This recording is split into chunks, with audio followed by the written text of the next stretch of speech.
आता आपलं जे चिक्की आहे, शेंगदाण्याची चिक्की, राजगिरा चिक्की, ते काय आहे?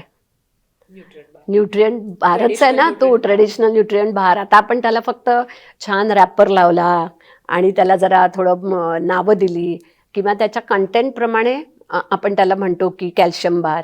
कारण त्याच्यात जर तीळ असेल, तिळाचं प्रमाण जास्त असेल तर तीळ हे रिच सोर्स ऑफ कॅल्शियम आहे, तर मग तो झाला कॅल्शियम बार. पण आपण त्याच्यात एक फक्त बघितलं पाहिजे की त्याच्यामध्ये शुगर किती आहे.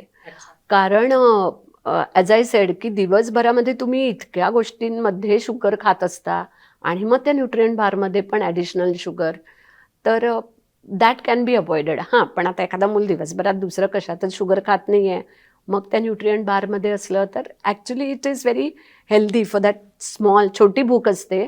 पूर्वीचा आपला लाडू तो सुद्धा न्यूट्रिएंट बारच आहे ना, असं म्हटलं तर बेसनाचा लाडू म्हणा किंवा आजकाल आपण जो पौष्टिक लाडू बनवतो, कारण त्याच्यामध्ये हे सगळे मायक्रोन्यूट्रिएंट्स असतात ना. तीळ असतं, खसखस असतं, नाहीतर अळशी असते, खोबरं असतं.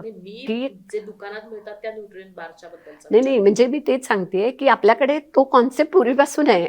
आता तो आपण थोडासा मॉडिफाय केलाय. तर त्याच्यामुळे प्रत्येक वेळेला जे बाहेरचं खाण्यापेक्षा ह्या छोट्या छोट्या गोष्टी घरामध्ये बनवून पण आपण देऊच शकतो. It is not